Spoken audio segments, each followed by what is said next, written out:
Welcome to WineWire, everyone. My name is Adam, and welcome to the place where you can find wines you cannot find in stores.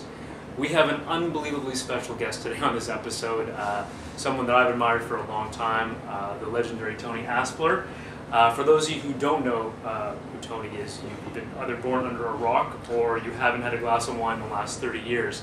Tony has really been at the center of Canadian wine and the Canadian Wine Writers Association, or Circle. For the past 30 years, he is well written. He's a number of wine books and nonfiction books. His last book, in fact, is this one, Tony Aspler Cellar Book, which I have actually read, and it's part of the reason why I'm in this business right now. So this is all your fault, Tony. Thank you very much.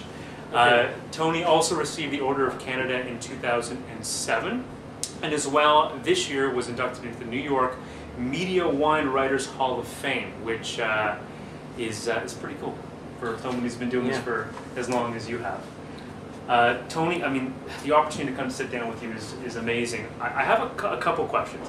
In your book, you mentioned you had this Uncle Louis back in England, yes, who pretty much gave you the indoctrination into wine. Yes, I used to go to dinner Friday night at his house, and Uncle Louis loved wine, but he only wanted the best.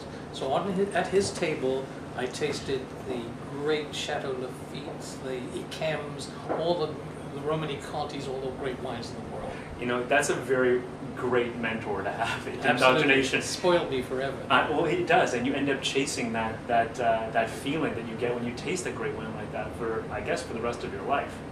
Yeah, I wrote in one of my books that there are two times in a wine lover's life.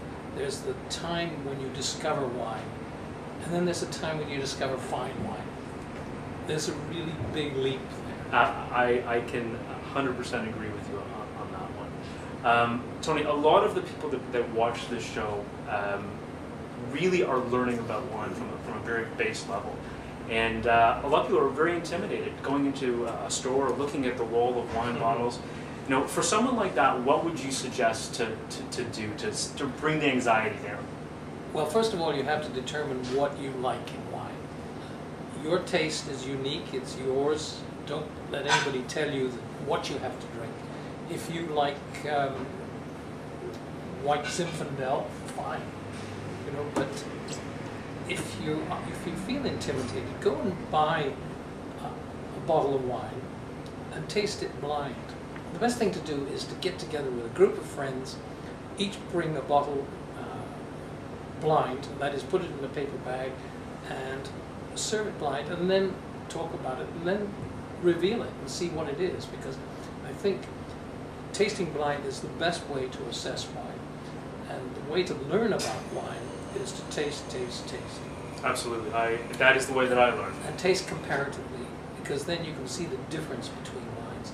If you have 3 wines on the table, 3 red wines, and try them and assess them, break them down into their parts, you can learn about wine really well that way.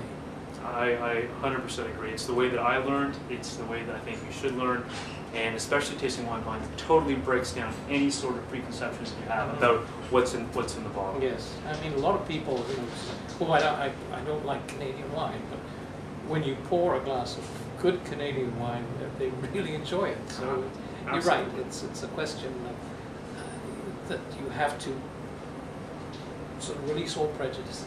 I think so. So, I do have one more question for you, but I'm going to save it to the end because this is a perfect segue into tasting the wine that we have on the table today. So we're only tasting one wine today on our show, but it's a very special one. This is the 2008 Hospices de Beaune Nicolas Rolland.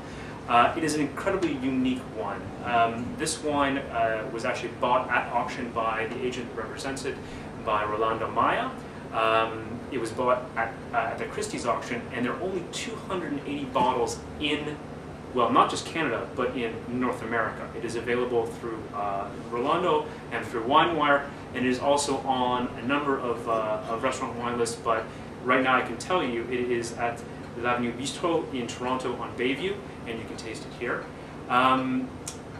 Very quick history on this. Nicolas Rolland was actually the chancellor to the Duke of Burgundy. Nicolas started the Hospices de Beaune, which was a hospital and a lot of the, well, they have an auction every year where winemakers will come together and auction off their wine. And interestingly enough, the Hospices de Beaune is really the mechanism, for most part, that sets the price of wine for Burgundy for the coming vintage. I think I've covered everything. So what I'm going to do is take a step back and let you taste the wine and tell us all about it. Well, I've been looking at this wine. I love the color. That wonderful, rich, ruby color. Give it a swirl and see what it does to the side of the glass. You see that, the thickness of those tiers or legs. The French call it legs. The Germans call it church windows, which shows a different national perspective on this thing. I suppose.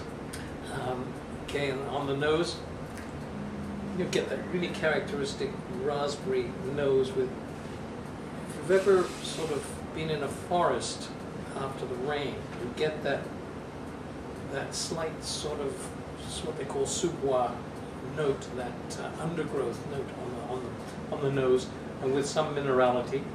See on the palate.